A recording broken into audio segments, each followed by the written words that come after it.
Evolusi kad formula sejarah. Pada tahun 2018, produk ini tampil dengan 3 bahagian iaitu Easy Body Kebat, impak positif dan jawapan ajaib di mana ia dihasilkan dengan saiz separuh A4. Kemudian pada tahun 2019, produk ini telah berubah dari segi reka bentuk dengan hanya 2 bahagian saja iaitu Easy Body Kebat dan impak. Berikutnya, telah berubah lagi mengalami penambahbaikan pada tahun 2020 iaitu terdiri daripada 3 bahagian, Easy Body Kebat, impak dan e-wacana.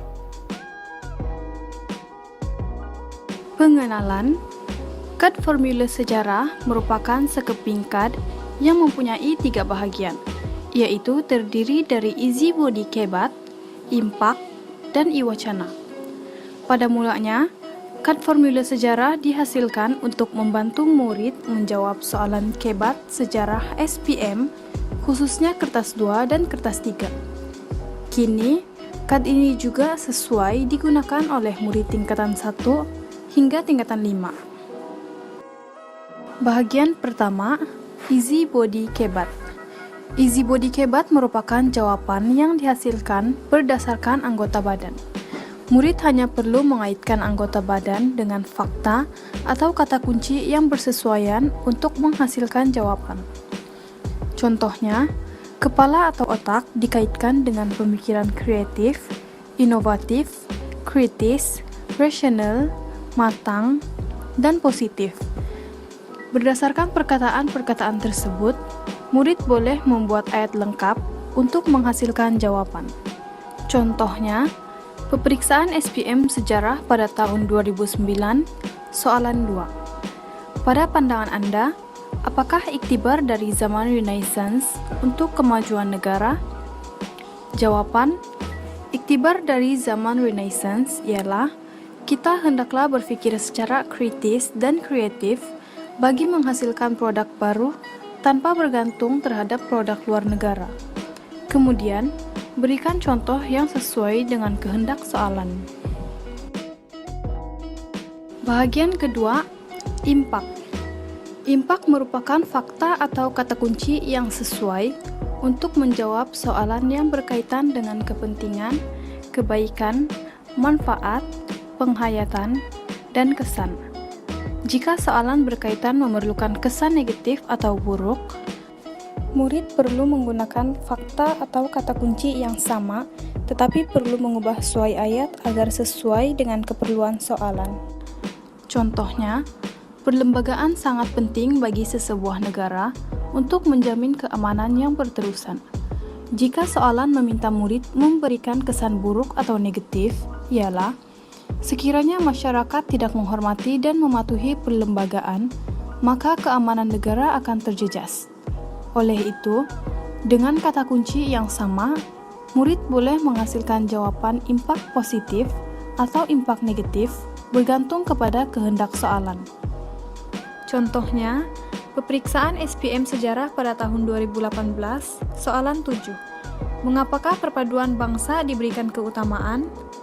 Jawaban, perpaduan bangsa diberikan keutamaan bagi menjamin kestabilan politik, agar negara mampu mencapai kemajuan dalam pelbagai bidang seperti pendidikan.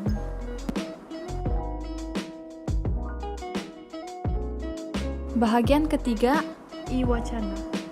E-wacana akan membolehkan murid membuat jawaban esai yang lebih tersusun. Contoh soalan, nyatakan syarat-syarat menjadi khalifah.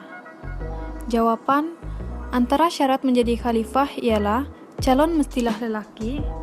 Selain itu, calon khalifah mestilah beragama Islam.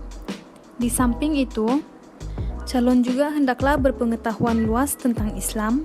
Seterusnya, calon khalifah juga hendaklah mempunyai akhlak yang baik. Akhir sekali, calon mestilah sanggup melaksanakan hukum Allah Subhanahu wa Ta'ala. aplikasi kad formula sejarah, berikut ialah contoh-contoh soalan yang sesuai diaplikasikan produk ini. Ini ialah contoh-contoh soalan daripada 2018. Seterusnya adalah contoh-contoh soalan yang sesuai bagi 2019. Terdapat juga contoh-contoh soalan yang sesuai dari soalan yang terbaharu iaitu soalan daripada 2020. Pernyataan masalah. Pertama, pencapaian murid tahap lemah dalam mata pelajaran sejarah sangat rendah iaitu kebanyakan di bawah 30%. Kedua, murid sukar mendapatkan idea untuk menulis jawapan bagi soalan struktur dan esei terutama bagi soalan kebat. Ketiga, motivasi murid yang lemah sangat rendah terutama kelas ke-10 hingga 12. Objektif: meningkatkan pencapaian murid tahap lemah melalui aplikasi kad formula sejarah dengan pencapaian sekurang-kurangnya 30% markah. Selain itu, memudahkan murid yang lemah mendapat idea untuk menulis jawapan sejarah SPM khusus bagi kertas 2 dan kertas 3. Seterusnya, meningkatkan pencapaian pelajar lemah dengan memperolehi sekurang-kurangnya lulus dalam mata pelajaran sejarah. Kad formula sejarah telah mendapat hak cipta daripada Perbadanan Harta Intelek Malaysia (MyIPO). Selain itu, inovasi ini juga diterbitkan dalam buku amalan pengajaran dan pembelajaran abad ke-21. Keaslian dan keunikan. Daripada aspek keaslian, inovasi ini dihasilkan dengan kerjasama antara guru dan murid. Selain itu, ilustrasi pada kad formula sejarah dilukis sendiri oleh guru. Bagi aspek keunikan pula, inovasi ini sangat efisien kerana ianya ringan, kecil dan mudah dibawa ke mana-mana. Selain itu, inovasi ini menggunakan kata kunci yang ringkas dan mudah diingati pelajar. Di samping itu, inovasi ini mudah diaplikasikan kerana murid hanya perlu menggunakan anggota badan mereka.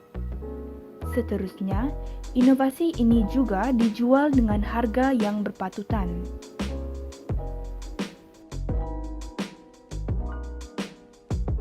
Keberkesanan kad formula sejarah boleh dilihat daripada pencapaian murid dalam ujian pra dan pasca serta peperiksaan SPM.